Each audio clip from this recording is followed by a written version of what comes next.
One of the most valuable Pokemon cards ever released has apparently gone missing. Sold for $60,000 via an eBay auction in August 2018, the card reportedly vanished while in transit, never arriving at its destination. The buyer is offering a $1,000 reward for information about the card's whereabouts. Trading card and memorabilia consultant SM Pratt shared the details surrounding the card's disappearance on his YouTube channel. The card in question is a number 3 trainer card, featuring a holographic image of the iconic Pokemon Mewtwo, a legendary Pokemon that debuted in the franchise's Generation 1. The card owes its rarity to its status as a trophy card, only being given out as a prize for placing at a card game tournament. Specifically, the number 3 trainer card first debuted as a reward for placing 3rd in the Secret Super Battle Tournament, which took place in Japan in 1999. As a result, most people who play the Pokemon TCG these days never really had the opportunity to go and pick one up.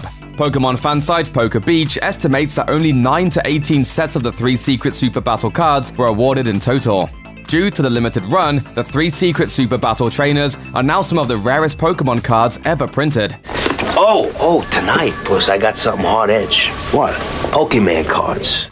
In a video purporting to cover the incident, SM Pratt claims to know both the buyer and seller involved in the transaction, who reportedly did, quote, everything they could do to make this as above board and legitimate as possible. So who's to blame? Here's what they say happened. According to Pratt, the card was sold to a buyer in August 2018, but despite the seller allegedly sending the card promptly, it never got to where it was supposed to go. Instead, it reportedly disappeared in transit after the seller forwarded it to an eBay Global Shipping Program center in New York City, where it was signed for and insured to the tune of $50,000, and then, it seems, the card vanished. Speculating on the reason for the card's disappearance, Pratt suggested the blame was on the companies involved in the shipping process, whether through mishandling the package or outright malicious theft. Now let's talk about the mail. Can we talk about the mail, please, Mac? I'm dying to talk about the mail with you all day, okay? Following its initial shipment from the overseas seller, the number 3 trainer arrived at the New York Air Max shop for repackaging before moving on to the final leg of its journey. Though the company signed for the card noting its arrival, the collector's item promptly vanished into thin air.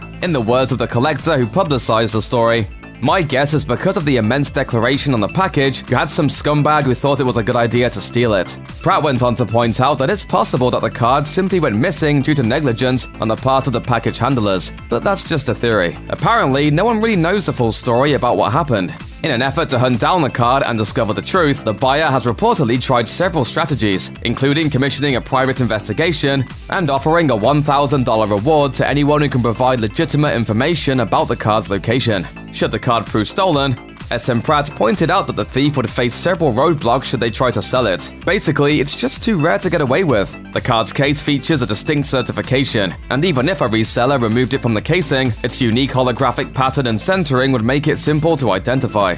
In Pratt's view, at the end of the day, this is going to be like stolen artwork. It's one of those things that you just cannot publicly sell. It's something I don't think you could even sell at all. Even if that happens, the buyer is still legally entitled to the card.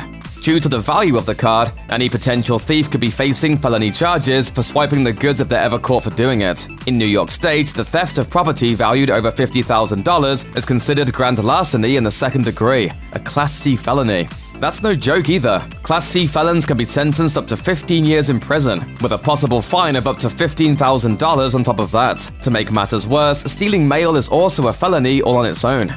A federal offense can result in a 5-year federal prison sentence and as much as $250,000 in fines. All of this over a Pokemon card, and we used to be so innocent. Despite the drama and pointed fingers, Pratt asserted that the buyer would drop all legal action should their rightful property be returned. According to him, all they care about is the card. All they care about is a collectible. They truly value these items. They want this piece. That's why they're willing to pay, real money for it. Do you know where the missing card is? If so, someone out there is looking for it. Who knows? Maybe you can arrange a trade. Check out one of our newest videos right here. Plus, even more SVG videos about your favorite games are coming soon. Subscribe to our YouTube channel and hit the bell so you don't miss a single one.